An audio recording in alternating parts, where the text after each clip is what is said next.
Good morning, children. How are you? I hope you all are fine.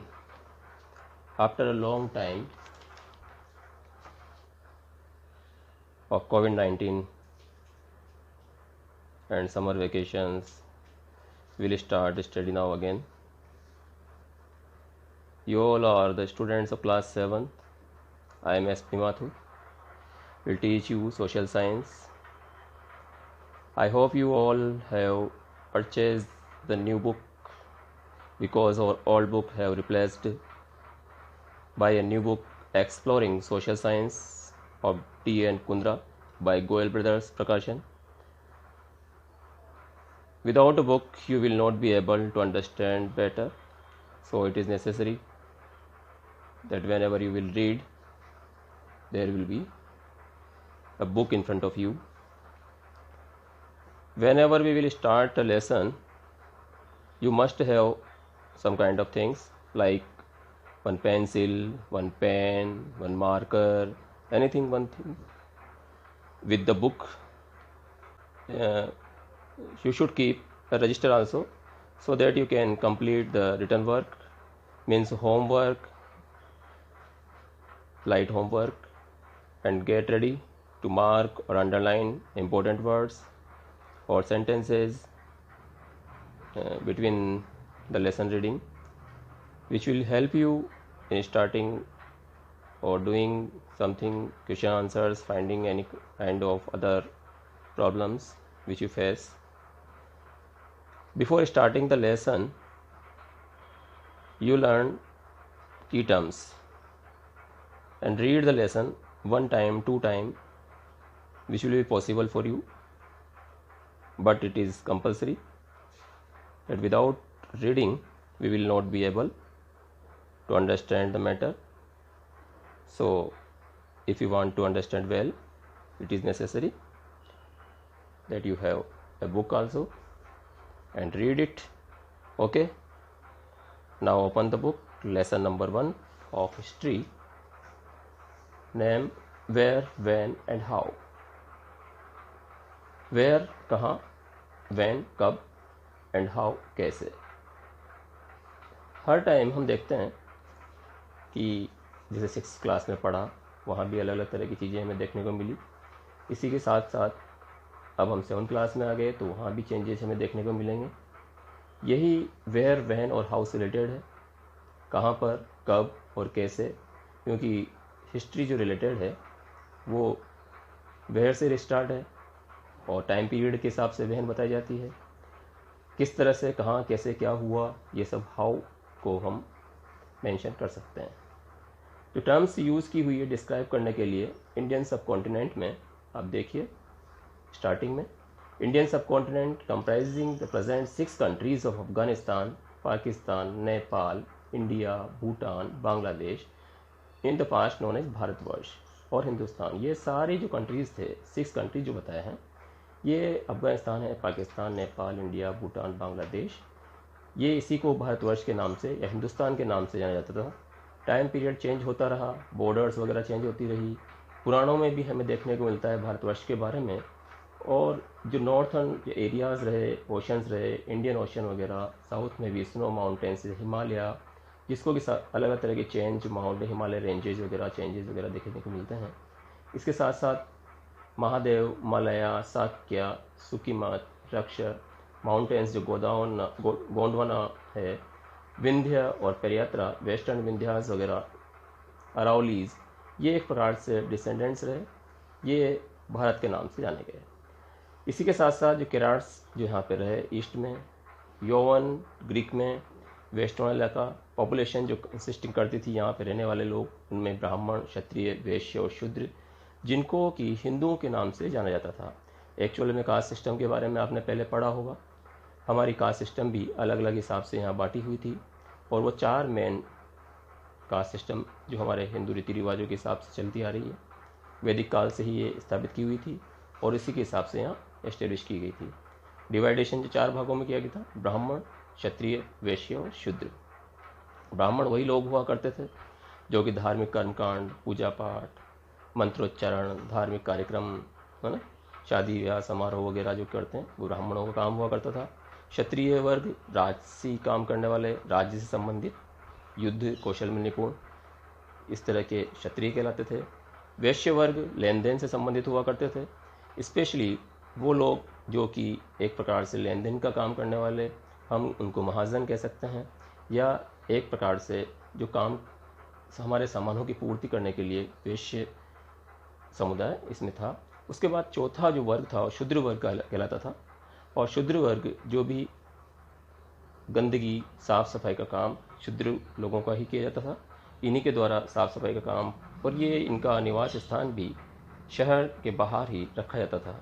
ये 4 तरह से हिंदुओं को डिवाइड किया गया था। तो ये समझ में आया आपको। हिस्ट्री जैसा कि नाम ही है, आर्य देश के नाम से इसको हिस्ट्री का जाना जाता था। इसमें ब्रह्म राष्ट्र से इंडिया के नाम से जाना गया।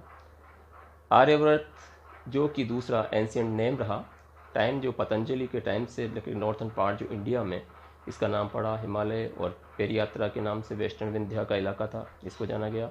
इनको आप अंडरलाइन कर लो, आर्यव्रत से लेकर के 4th लाइन तक। स्टार्टिंग में जो हमने पढ़ा 6 जो कंट्रीज थे उनके नाम को भी अंडरलाइन कर लो। इसके बाद में जो आर्किमेनियन पर्शियंस वगैरह जो रहे, और इसी के साथ साथ यहाँ जो इंडिया में ओरिजिन हुआ वाटर वगैरह, सिंधु का जो पानी वगैरह जहाँ बहता था चलता था, इसमें भी अलग, और ये अलग अलग निकल करके जाता था आगे बढ़ करके, और इस हिसाब से ही बताया जाता था कि इनका नाम वगैरह उसी के हिसाब से डिवाइडेशन चलता रहा।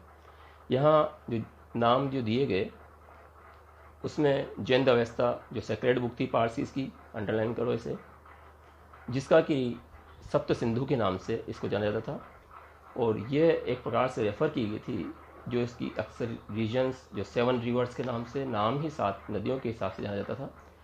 इसमें 5 स्ट्रीम्स जो सरस्वती की रही, गंगा और यमुना के अलावा जो ग्रीक्स वगैरह जो देखे गए, यूनानी वर्ग जो लोग आते थे, सिंधु, इंदोस वगैरह, पर्शियंस वगैरह भी यहाँ देखने को मिले। पर्शियन टेक्स्ट वगैरह मेहर यास्ट के नाम से, यासना के नाम से जाना जाता था। एक्चुअली ये वर्ड हिंदू जो कि हप्ता हिंदू के नाम से भी जाना जाता था, इंडिकेट किया गया। एक्सटेंशन जो नेम हुआ, इसका विस्तार जो रहा, जो टेरिटरीज वगैरह जो हिंदूज की थी वो इसमें शामिल की गई थी। ग्रीक इतिहासकारों के द्वारा, जिसमें कि Greek historians Herodotus use the term Indos to the क्षत्राब्दी of the Persian empire, but later on this word was used for the whole country both by the Greek and Roman writers. Greek historians Herodotus जो रहा, इसको underline करो, उसके द्वारा term indoors को नाम दिया गया क्षत्रापी के नाम से, और पर्शियन जो एम्पायर जो यहाँ पे रहे, शासक वर्ग जो यहाँ पे आते रहे सारे कंट्री में, दोनों ग्रीक और रोमन राइटर्स वगैरह के द्वारा भी इनमें और भी अधिक करेक्शन वगैरह होते रहे। जहाँ कहीं भी बुद्धिज़्म जो के द्वारा इंट्रोड्यूस किया गया, चाइना में, चाइना के द्वारा यहाँ टर्म तैनचू के नाम से जाना गया, और इंडिया में Xuanzang visit another term Yintu came to be used for India. Xuanzang जो यहाँ पे आया उसके द्वारा भी यहाँ यिंतु का नाम दिया गया, जो कि यिंतु चाइनीज़ जिसका कि अर्थ होता था मून, तो ये भी यहाँ पे इसके नाम से जाने गए, इसको भी अंडरलाइन कर लो। इस तरह से rightly will said that Hindu in Persian, Indos in Greek, Hoddu in Hebrew, Hindus in Latin, Tianchu in Chinese, और all correct forms of Sindhu. ये सब क्या थी, ये एक्चुअल में सिंधु की ही जो करेक्ट फॉर्म जिसको बोल सकते हैं, बिगड़ा हुआ रूप जिसको कहा जा सकता है, इसी के बारे में हम बता सकते हैं कि ये किस अलग अलग जगहों के नाम की लैंग्वेजेस वगैरह अलग होती हैं, तो बोलने का तौर तरीका, बात करने का तरीका, और उनका मुंह से जो बात निकलती है, वर्ड्स जो निकलते हैं वो भी डिफरेंट हो सकते हैं। तो इसी तरह से ये चेंज होते रहे। जो डिसेंडेंट्स ऑफ भरत के हुए, ये इसी को यहाँ इंडियंस या हिंदूज के नाम से जाना गया। भरत के बाद में जो वंशज हुए, इन्हीं के बारे में जानकारी हमें मिलती है। आज हम हिंदुओं के बारे में जानकारी रखते हैं, या यही एक प्रकार से नाम जो जाना गया चेंज होता होता हमारे तक हिंदू तक पहुँच गया। एस्टेब्लिशमेंट जो मुस्लिम शासकों का हुआ इंडिया में, दिल्ली सल्तनत में 1206 से लेकर 1526 टाइम पीरियड रहा। डिफरेंट टर्म्स यहाँ पे यूज की जाती थी। आज हम हिंदुस्तान के साथ साथ इंडिया को भी के बारे में जानकारी रखते हैं। शुरुआत में सल्तनत पीरियड में, जिसका कि अर्थ था बहुत ही कम मात्रा में जानता था। एग्जाम्पल के लिए मिनहाज सुराज एक Persian Chronicle 13th century time पे रहा, used this term for the area of Punjab, Haryana और लैंड्स जो कि गंगा और यमुना की शीर्षकते थे, एरियाज़ यहाँ पे आसपास वाले इलाके थे, यहाँ पे उसके द्वारा यूज किया गया। इसको अंडरलाइन कर लो। इन्हीं के साथ ही use this term for those areas which were a part of the Delhi सल्तनत। इसी के साथ गंगा और यमुना के अलावा जो एरियाज़ थे उनके जो पार्ट रहे दिल्ली सल्तनत के साथ ही इसको जोड़ा गया और इनका नाम दिल्ली सल्तनत से रखा गया। एरियाज़ जो डेनोट करते थे इसी टर्म में, इसका हिंदुस्तान का नाम दिया गया। और ये हिंदुस्तान जो एक्सटेंड हुआ, एक्सपेंशन जो हुआ दिल्ली सल्तनत का, बड़ा विस्तार हुआ और अधिक आसपास वाली जगहों पे इन्होंने कब्जे किए पीरियड। इसका टाइम पीरियड हिंदुस्तान न केवल यहाँ पे वो सेम पॉलिटिकल और नेशनल मीनिंग्स इसका रहा, बल्कि आज तक ये चला आ रहा है। यही फॉर्म थी जो time to time different names के हिसाब से यूज की गई। इंडियन सब कॉन्टिनेंट्स में अलग अलग तरह के वेरियस लोग रहे, नेमली जो Persian, Greeks, Romans, Chinese etcetera, ये सब कॉन्टिनेंटल वाले इलाके थे। तो हमने आज जो रीडिंग की उसमें हमने पढ़ा, क्या पढ़ा, यहाँ पे भारतवर्ष के बारे में पढ़ा, हिंदुस्तान का नाम कैसे पढ़ा उसके बारे में पढ़ा, यहाँ डिसेंडेंट्स जो भरत के रहे उनके बारे में पढ़ा, आर्यवर्त के बारे में हमने जानकारी हासिल की, जो कि इसके साथ साथ जैन अवेस्ता के बारे में हमने पढ़ा, हेरोडोटस के बारे में जानकारी हमें मिली, यिनजू के बारे में मिला, यिंतु जिसको कहा यहाँ पे वर्ड चाइनीज़ मीन्स मून का नाम दिया गया, और जो सिंधु का जो करप्ट फॉर्म्स यहाँ बनी वो सब चीज़ों के बारे में हमें जानकारी, या हमने ये चीज़ें सारी इसके बारे में रीडिंग की। बाकी हम रीडिंग करेंगे नेक्स्ट डे। आज के लिए इतना ही सफिशिएंट है। ओके, तो आपको रीडिंग करना है लेसन को और एक बार फिर से अच्छे से रीड करके फिर कल अपन बात करेंगे। Okay, bye.